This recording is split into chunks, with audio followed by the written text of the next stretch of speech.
नमस्कार, स्वागत है आपका चमत्कारी टोटके चैनल पर। दोस्तों, आज हम जानने वाले हैं संसार की सबसे पहली प्रेम कहानी के बारे में, जिसमें ना कोई शर्त थी, ना कोई बंधन, बस एक दृढ़ता थी, एक श्रद्धा थी। इस कहानी में रंग भी है और दुख का संग भी है। ये है शिव और सती की अमर प्रेम कहानी, जिसमें प्रेम है, त्याग है और अंत में एक नई शुरुआत है। तो आइए जानते हैं इस महान प्रेम कथा को, सती कथा को। सृष्टि के आरंभिक काल की बात है, जब ब्रह्मा ने अपने मानस पुत्रों को रचा। उन्हीं में से एक थे दक्ष प्रजापति, अत्यंत बुद्धिमान परंतु उतने ही अहंकारी। दक्ष को अपनी योग्यता, अपनी शक्ति और अपने कुल पर अत्यधिक गर्व था। उन्हें ये विश्वास था कि धर्म, मर्यादा और ज्ञान के नियम उन्हीं से संचालित होते हैं। उनके लिए धर्म भावना नहीं, व्यवस्था थी, और व्यवस्था में अहंकार कब प्रवेश कर जाता है ये उन्हें स्वयं पता नहीं चला। दक्ष ने वर्षों तक कठोर तप किया और देवताओं से संतान प्राप्ति का वरदान पाया। उनकी तपस्या सफल हुई और एक दिव्य कन्या ने जन्म लिया। ये कन्या साधारण नहीं थी, यह स्वयं आदि शक्ति का अंश थी। यह थी देवी सती।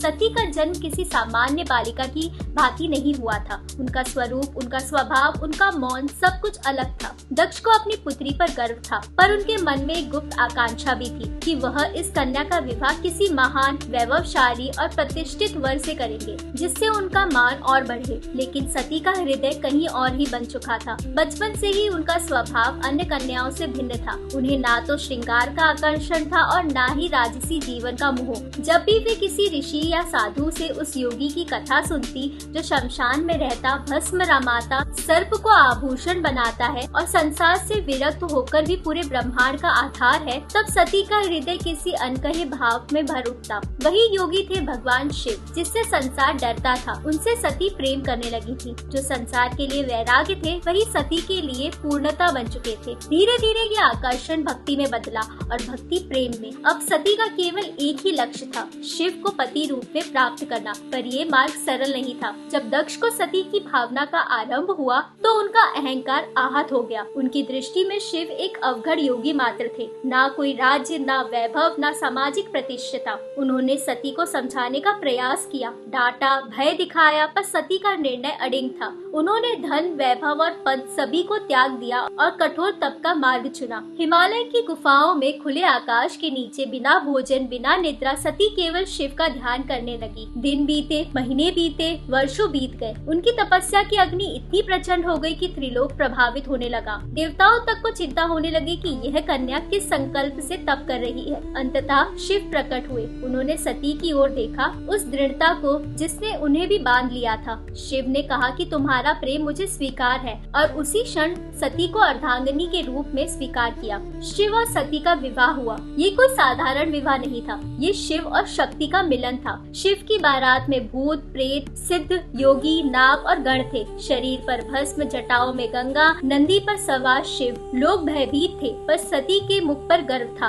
उन्हें अपने शिव पर गर्व था, पर उस दिव्य विवाह में एक स्थान रिक्त था। दक्ष प्रजापति वहाँ उपस्थित नहीं थे। उनके लिए ये विवाह प्रेम नहीं, अपमान था। समय बीता, पर दक्ष का अहंकार शांत नहीं हुआ। उन्होंने अपने महत्व को सिद्ध करने के लिए एक विशाल यज्ञ का आयोजन किया। समस्त देवताओं, ऋषियों को आमंत्रण भेजा गया, पर जानबूझकर शिव को नहीं बुलाया गया। जब सती को ये ज्ञात हुआ तो उनके भीतर पत्नी और पुत्री का द्वंद्व प्रारंभ हो गया। वे बिना निमंत्रण के पिता के यज्ञ में पहुंची, उस आशा से कि शायद उनका जाना पिता के हृदय को बदल दे। लेकिन वहाँ उनका ना स्वागत हुआ और ना सम्मान। दक्ष ने सभा के बीच में शिव का घोर अपमान किया। सती का हृदय टूट गया। उन्होंने पूरी सभा को संबोधित करते हुए कहा कि जिस शिव के बिना कोई यज्ञ पूर्ण नहीं हो सकता, उसी शिव का अपमान अधर्म है। उनके शब्दों में वेदना थी, पर आत्मा में अडिग शक्ति। सती ने कहा कि जिस शरीर ने आज मेरे प्रभु का अपमान सुना है, वह अब इस संसार के योग्य नहीं है। और उसी क्षण उन्होंने यज्ञ की अग्नि में स्वयं को समर्पित कर दिया।